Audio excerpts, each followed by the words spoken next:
I just want to make it clear here that I am not endorsing or not endorsing anyone in this video. It's not about politics to me. Right now, there's a lot of things going on with Ukraine, and I'm just trying to put together some things here. You know, information you might not have seen or heard. You know, if you did, then you're hearing it again. Just double check. But I'm not endorsing Trump. I'm not endorsing Biden. I'm not endorsing Ron DeSantis or any of these people out here. I'm not trying to be pessimistic, but you know, I don't know what's going on altogether. I don't know what the motives and intents of the hearts of everybody is, because I'm not God. A lot of people out here think they're God, little gods. I don't want to be God right now because I'm not smart enough. I just giving little bits and pieces of information. You know, if I'm wrong, call me out, let me know. I'm open to the truth because that's all I want. You know, I'm not selling truth. I'm not asking for money. Never will. I just want to give people as much information as possible that I can come by. I do a lot of research. We're on vacation right now, but I'm still researching. And like I said, this is not an endorsement of Trump. I have my own problems with Donald Trump. But as I said, I don't know what God's plans are. You know, God may use him. Even though he's not perfect, none of us are. He's got the personality. He's got a lot of really bad connections, in my opinion. So I hope you get something out of this. The President of the European Commission has claimed that the EU wants to see Ukraine joining its ranks as a military conflict between Kiev and Moscow rages on. The official was short on specifics and did not provide a timeline for the potential accession, however. We have a process with Ukraine that is, for example, integrating the Ukrainian market into the single market. We have a very close cooperation on the energy grid. So, many topics where we work very closely together. European Commission President Ursula von der Leyen said on Sunday. Over time, they belong to us, they are one of us, and we want them in, she added. Kiev has long sought to join the bloc, however, the process has dragged on for years, with the EU being reluctant to promise membership to Ukraine, urging it to carry out reforms to tame corruption first. On Saturday, Zelensky asked the EU to make an urgent decision on the country's membership. The appeal drew immediate support from Poland and Lithuania, who on February 23 signed a declaration saying that Kiev should be given the status of candidate for EU membership.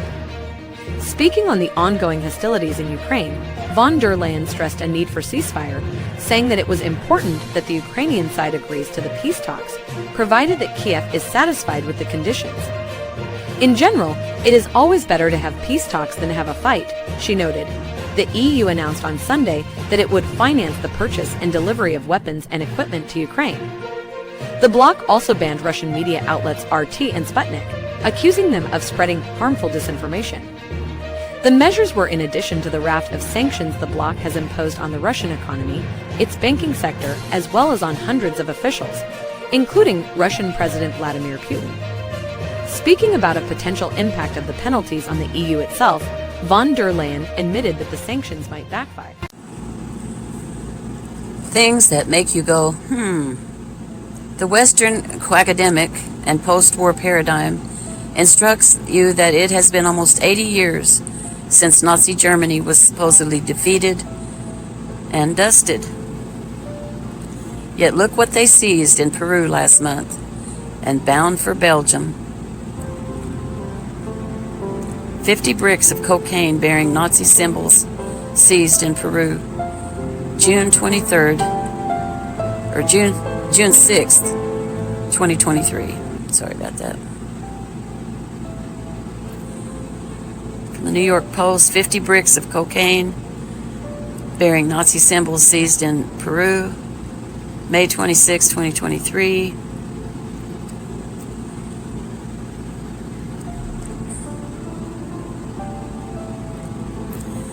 Police in Peru seized over 50 bricks of cocaine wrapped in Nazi swastikas destined for Belgium.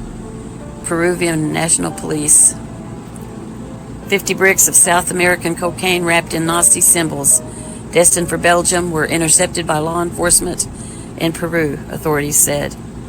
Anti-narcotics officers discovered 58 kilograms of the packaged drugs with the Nazi swastika affixed to them, authorities said. According to AFT, some of the packages had the word Hitler inscribed on the packed in white powder. A Liberian flagged boat was allegedly transporting the drugs, authorities said. The boat originally set sail from an Ecuadorian port city before it was searched in a Peruvian capital close to the border of two countries, AFP reported.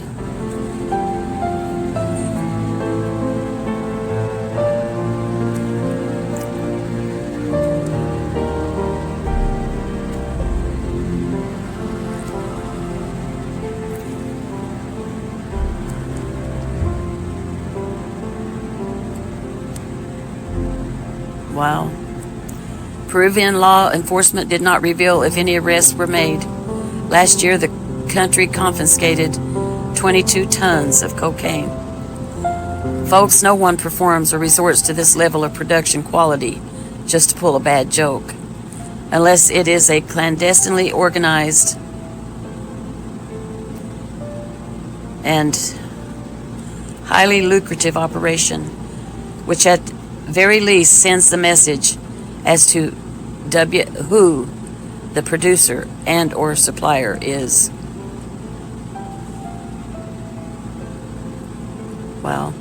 Now, to be honest, I have not double-checked this.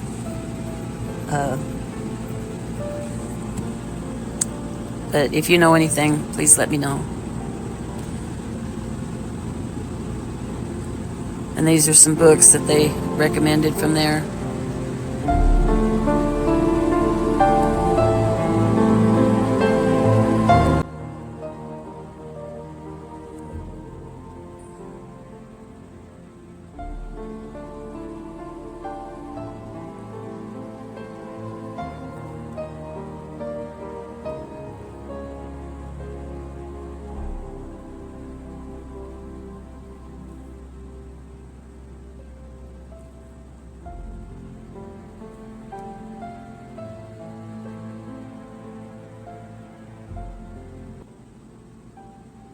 You can always pause this to read if you desire to read all this stuff.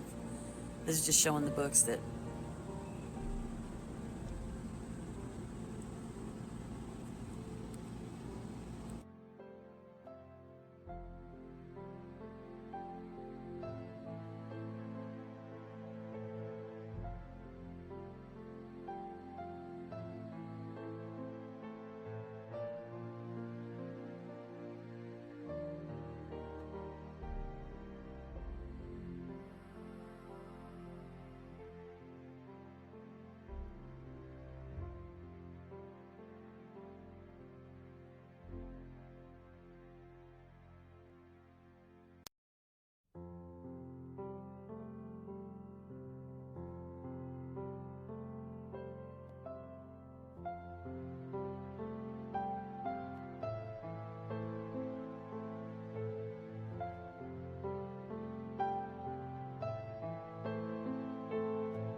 This is bigger than Ukraine. This is a war about freedom, and it's one we have to win. You look at those Ukrainians and what did they do when Russia invaded their freedoms? They moved in there, went to the front lines, and fought for their country. The women said, we're not going to stay back. They made Molotov cocktails to defend their country. Everybody gave them 5 days to survive. But yet their passion and their will pushed them forward. What we have to understand is a win for Ukraine is a win for all of us, because tyrants tell us exactly what they're going to do. What we heard, China said they were going to take Hong Kong, they did it. Russia said they were going to invade Ukraine, we watched that happen. China says Taiwan's next, we better believe them. Russia said Poland and the Baltics are next. If that happens, we're looking at a world war. This is about preventing war. And so the way you prevent war is not that we give cash to Ukraine, not that we put troops on the ground, but that we get with our allies and we make sure that we give them the equipment and the ammunition to win. Because when Ukraine wins, that sends a message to China with Taiwan. It sends a message to Iran that wants to build a bomb. It sends a message to North Korea testing ballistic missiles. And it sends a message to Russia that it's over. That's what we have to do. And keep in mind, everybody wants to know, well, how does this war end? It would end in a day if Russia would pull out. If Ukraine pulls out, then we're all looking at a world war. So this is a real issue that distinguishes you from some of your opponents. Former President Trump has refused to say whether he believes Russia should win the war or if Putin is a war criminal. Florida Governor Ron DeSantis referred to Russia's invasion of Ukraine as a, quote, territorial dispute. What do you think of that? I think that that's a mistake that too many have made. That's exactly what got the Europeans in this position with Russia in the first place, is that they're too trustful. You can't be trustful of a regime that goes in and tries to take away people's freedoms. What we need to understand is that Ukraine has the ability to win, but we have to think bigger than that. And for them to sit there and say that this is a territorial dispute, that's just not the case. To say that we should stay neutral, it is in the best interest of America. It's in the best interest of our national security for Ukraine to win. We have to see this through. We have to finish it.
Ohio doesn't have safe water to drink or clean air to breathe, but Ukraine has $100 billion in our tax dollars, $2.2 billion worth of our weapons, and now American-funded pensions for their people.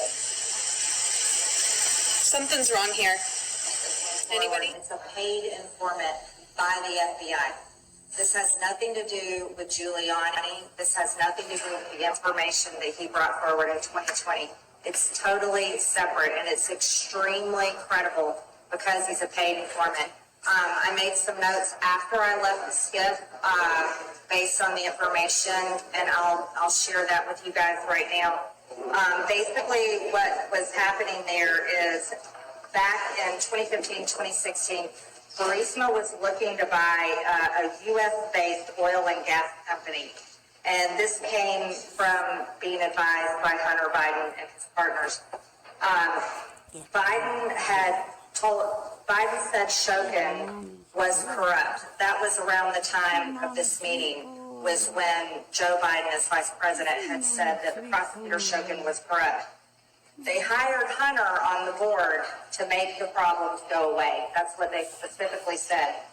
Hunter advised that they could raise more money if they bought a U.S. company. So the informant was trying to do the right thing and trying to advise Burisma that they shouldn't go this route. They should hire an attorney, work out their problems that they were being investigated for because they were having other legal problems. And that's why they were being investigated by this prosecutor Shokin.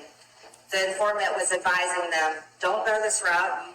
Why would you buy another U.S. company while you're under investigation? That's not a good idea. So he's trying to tell them to do the right thing.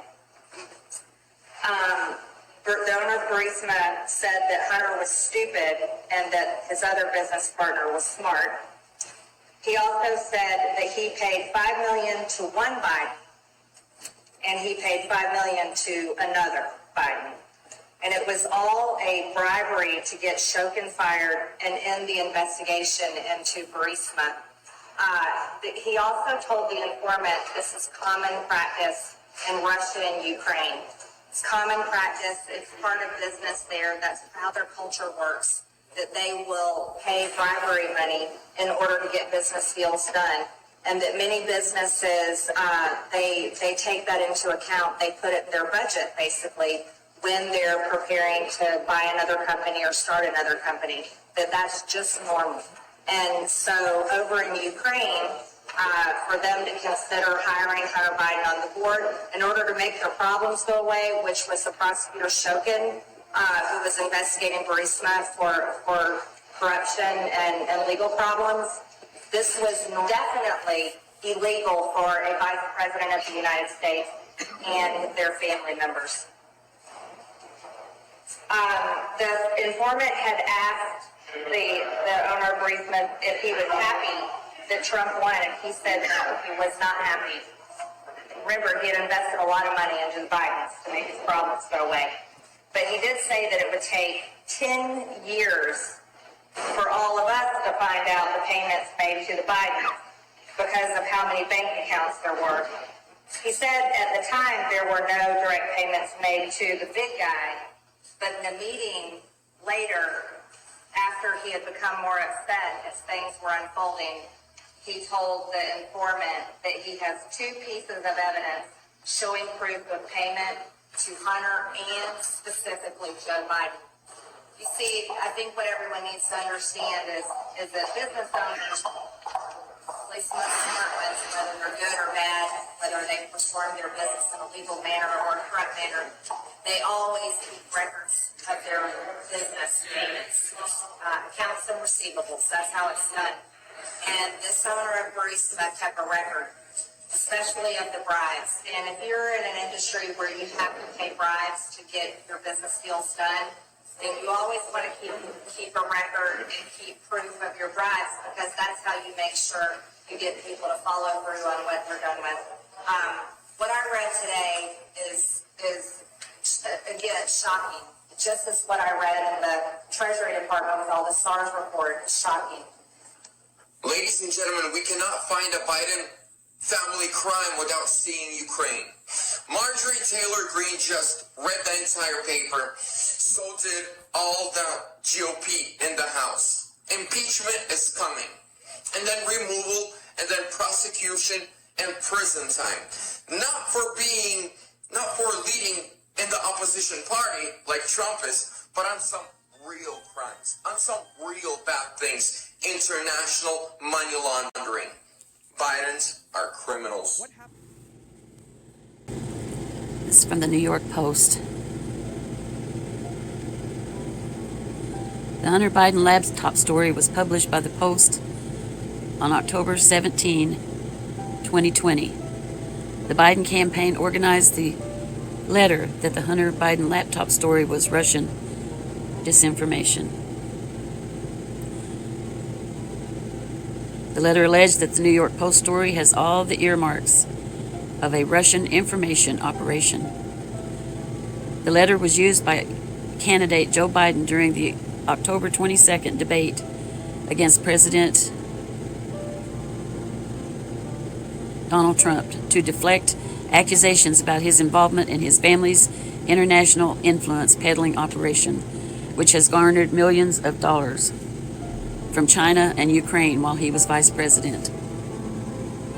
It was also used to try to discredit the Post reporting that had embarrassed candidate Biden by contradicting his claims during the campaign that he had never spoken to his son about his overseas business dealings. Morrell testified that after the debate he received a call from Steve Ricchetti, chairman of the Biden campaign, to thank him for writing the statement. He was the head of the Biden campaign at the time. Steve thanked me for putting this statement out, and that was the extent of our conversation. The thank you call with Ricchetti was organized by fellow signatory Jeremy Bash, who I worked with at Beacon Global Strategies, and who is active politically, Morrell testified. Bash, Panetta's former chief of staff turned MSNBC security analyst, was later appointed by President Biden to a prestigious role on the President's Intelligence Advisory Board. Morrell did not become CIA director. In a letter to Blinken sent Thursday, Judiciary Chairman Jim Jordan of Ohio and Representative Michael Turner, Ohio, chairman of the Permanent Select Committee on Intelligence, wrote, "We are examining the origins of the infamous public statement signed by 51 former intelligence officials that falsely discredited a New York Post story regarding Hunter Biden's laptop as supposed Russian disinformation. Subsequent reporting revealed that the New York Post story was not, as the public statement claimed, and then Vice President Biden parroted, part of the Russian information operation. This revelation, nearly 2 years after the fact, however, was little consolation. The concerted efforts to dismiss the serious allegations in the Post reporting and to suppress any discussion of the story played a substantial role in the 2020 election. Jordan and Turner told Blinken they were requesting his assistance because they have learned that you play a role in the inception of this statement while serving as a Biden campaign advisor."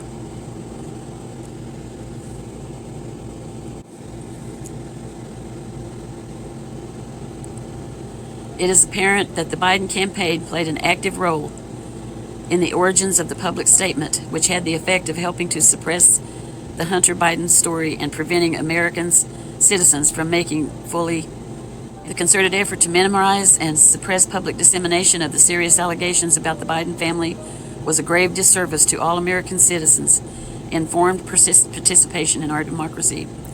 Jordan and Turner have asked Blinken to hand over all the documents and communications relating to the letter and provide the House with the identities of everyone involved in its inception, drafting, editing, signing, publishing, or promotion.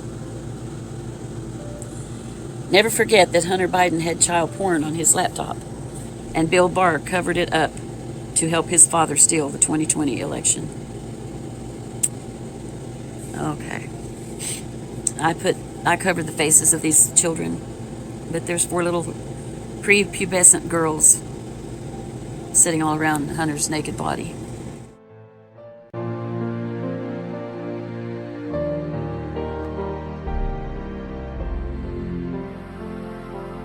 Victims, young underage girls, seen next to Hunter Biden with 4 preteens crawling on him in one picture. It's extremely difficult to find words to describe the next horrific image. This is far from the first scandal involving the son of the American president, fixated on making porn entertainment with dozens of young, easy minors while measuring crack cocaine, who at the same time is the son of the President of the United States.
Okay, I had used this in a video about Hunter Biden earlier, but I wanted to put this in this video I'm doing now just to show you some of the connections.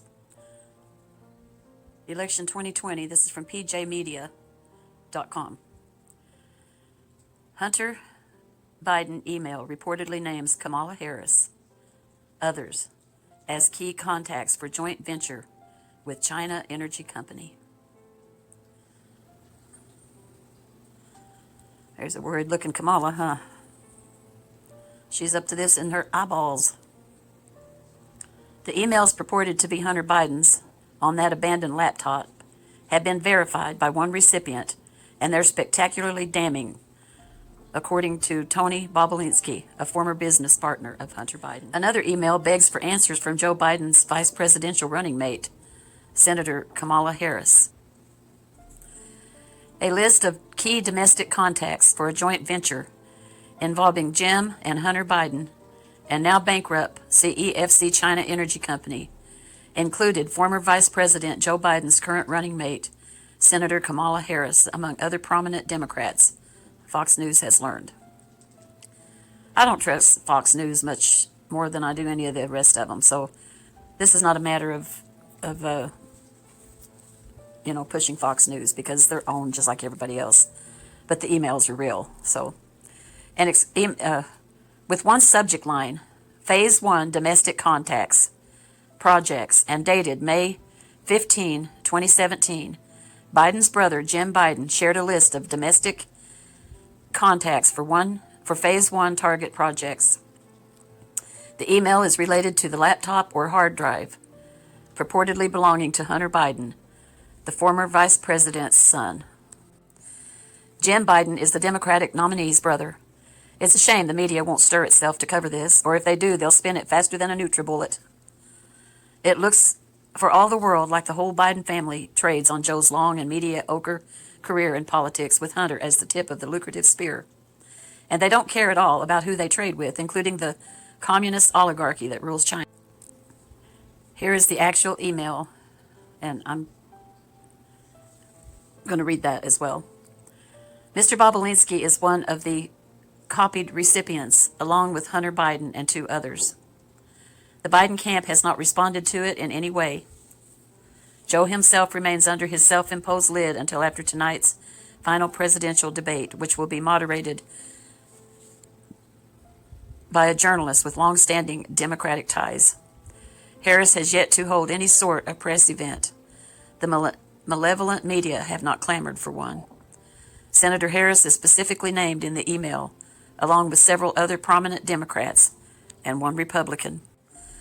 The list includes Harris, Democrat, California; Senate Majority Leader Chuck Schumer, Democrat, New York; Senator Amy Klobuchar, Democrat, Minnesota; Senator Dianne Feinstein, Democrat, California; Senator Kirsten Gillibrand, Democrat, New York; New York Governor Andrew Cuomo; New York City Mayor Bill de Blasio, friend of my friend Billy Rubin, and close to my friend Ken Jen, former sheriff of Broward County, Florida; California Governor Jerry Brown, longtime friend from his first term as governor; Senior Senator Dianne Feinstein, Democrat; Junior Senator Kamala Harris, Democrat; Mayor of San Francisco Gavin Newsom, Hunter's friend; Mayor of Los Angeles Eric Garcetti; Mayor of San Diego Kevin Faulconer. Wow.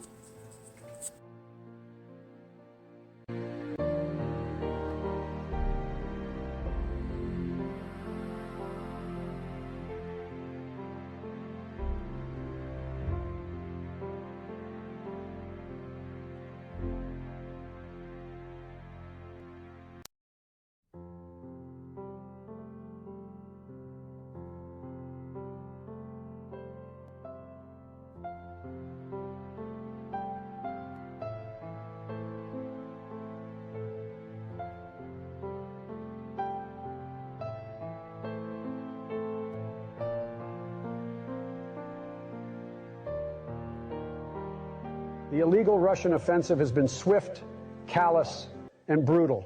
It's barbaric. Putin's illegal occupation of Kyiv and the impending Chinese blockade of Taiwan has created a 2-front national security crisis that requires more troops than the volunteer military can supply. I have received guidance from General Milley, chairman of the Joint Chiefs, that the recommended way forward will be to invoke the Selective Service Act, as is my authority as president. The first to be called in a sequence determined by national lottery will be men and women whose 20th birthday falls during calendar year 2023. Remember, you're not sending your sons and daughters to war. You're sending them to freedom. God bless our troops and God bless Ukraine. Well, what you just saw was not Joe Biden, nor was it any kind of body double or anything like that, nor technically was it even human. So what did you actually witness? Well, what you saw is what is known as a deep fake. And in case you're not familiar with the term, what it basically means is any image, or in this case, a recording that has been altered or manipulated in some way, shape, or form to misrepresent someone. In other words, the video is bogus. No, there's not a draft. Thank you, Jesus. And I mean, thank you, Jesus, up there. There is no draft in the United States happening for Ukraine. It's a fake video. But the reason I wanted to bring it to you is because there's a lot of troubling things that could happen with these deep fakes. Now, before I talk on to that, I want to say that this particular deep fake, if you go back and play it, it's actually a pretty bad deep fake. First of all, if you go back and look at it, the mouth doesn't actually line up with the words that are coming out of fake Biden's mouth. But the other thing there is you couldn't convince me, if you tried, that that's Joe Biden, because there was no slower talking like he talks today. There was no stammering and blubbering idiot. He didn't sound like a blubbering idiot. Probably, if they made the deep fake sound a little more like a blundering idiot, it would have been a lot more believable. But the truth of the matter is, I wanted to bring this on today's broadcast because it is absolutely terrifying stuff. Imagine a country with that kind of power to say, hey, we're going to put out this deep fake video of, say, the president. We're going to put this out on mainstream media, even though the president himself didn't say that. Or fill in the blank. You could use the president. You can use somebody that they want to frame. Say in the future they want to frame you for something. They can put a video out there with you saying and doing whatever they wanted. This is not technology that I believe we should be shouting from the rooftops about or happy about. In fact, it could literally destroy anyone and anything and frame someone for some crime they didn't commit. It could start wars. Say if you went out there and put a president out on live TV because, say, hey, China wants to start a war between America and, say, Iran or whoever, fill in the blank. They could put out a deep fake of Biden saying, hey, I sent missiles to Iran or whatever, and suddenly we get bombed back because of some deep fake. Now, obviously, that did not happen. But if you think about the repercussions for something like that, we're talking about full-fledged nightmare scenario.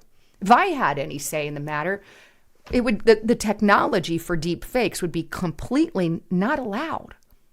Imagine what someone could do with that type of power. And this is why I wanted to bring it to your attention. Although that video is not real and there is no draft, we have to be aware that that kind of technology exists. Now, what I find interesting is after that video of his fake announcement on a U.S. draft for Ukraine came out.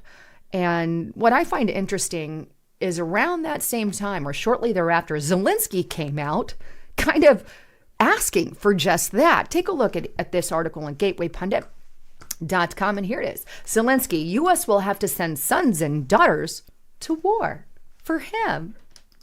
In fact, no, we won't. No, we won't. Is it any coincidence that the deep fake comes out and then he, starts going viral anyway at this time, and then here comes Zelensky on the heels of that? Something that's a deep fake and not real? It's almost like they're trying to push a sort of agenda out of it as well.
President Putin spent 2 decades trying to build Russia's military into a modern force with cutting-edge weaponry, streamlined command, and well-trained, well-equipped soldiers. The Kremlin often claimed it had the second strongest military in the world, and many believed it. Today, many see Russia's military as the second strongest in Ukraine. Its equipment, technology, leadership, troops, strategy, tactics, and morale, a case study in failure, even as Moscow inflicts devastating, indiscriminate, and gratuitous damage on Ukraine and Ukrainians. Russia is estimated to have suffered more than 100,000 casualties in the last 6 months alone, as Putin sends wave after wave of Russians into a meat grinder of his own making. Meanwhile, sanctions and export controls imposed by the United States, the European Union, and other partners around the world have severely degraded Russia's war machine and defense exports, setting them back for years to come. Russia's global defense partners and customers can no longer count on promised orders, let alone spare parts. And as they witness Russia's poor performance in the battlefield, they are increasingly taking their business elsewhere.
Now, we've talked about the Build Back Better narrative being pushed by leaders around the world several times. It isn't a phrase that spontaneously came up, but it was something that was orchestrated, organised by the World Economic Forum, and miraculously, all these leaders started just talking about it at the same time. Well, we've decoded it for you. It is about reinventing capitalism, about making government even bigger, and actually enslaving the populace through welfare dependency, debt, and the reliance on the largesse of politicians and bureaucrats. It's also an agenda built on a pile of lies and propaganda. Now, nowhere is that more evident than in the US, where whomever's telling Joe Biden what to do has pushed the world's largest Build Back Better boondoggle. Now, there used to be a phrase in politics, and I think in business too, $1 billion here, $1 billion there. Pretty soon, it all adds up to some serious money. Well, they were the good old days. I wish it was the case now, because what we've got are multi-trillion-dollar programs, that's trillion-dollar programs, being rolled out. And the Biden administration has fast-tracked a $4.9, that's US, trillion-dollar Build Back Better plan that they claim is actually fully paid for. Well, that's magic pudding economics. It's straight from the Bernie Sanders socialist playbook, as far as I can tell, because in their logic, spending trillions of dollars, which is borrowed money, actually reduces the deficit and is fully funded. Now, this program creates tax credits for wealthy owners of electric vehicles because they're the only ones who can afford them. And it also creates an army of environmental activists through this thing known as the Civilian Climate Corps. Well, to me, this is the paramilitary wing of the Socialist Greens. It's going to comprise 300,000 members who are paid to do environmental activism and, of course, change the climate. It'll cost only billions of dollars, but that's a small price to pay to stop these youngsters from having to get a real job, isn't it? Instead, they can actually become taxpayer-funded apparatchiks, shilling for the Democratic Party, fostering the cause of the global left movement right throughout America. This is what the once proud land of the free has actually been reduced to. It's creating a mendicant population of social justice warriors, saving the world from the evils of capitalism. They claim to be taxing the rich. They claim to be stimulating the economy. They want to say they're helping the working class and creating a better country. Well, it's a con job. They're actually doing the exact opposite of what they claim to be doing. And it's a playbook that's actually been adopted by the political left in countries right around the Western world. The UK, Canada, New Zealand, most of Europe, and right here in Australia. Why do you think our own green left have been so quiet lately? Could it be that their policies are being adopted by others so they don't want to interrupt while their will is actually being implemented? Well, I can tell you now, those who follow this Build Back Better agenda, kicked off by the Biden administration, are heading for disaster. And I can also say we've got so many problems to deal with here, we do not need to import this madness too.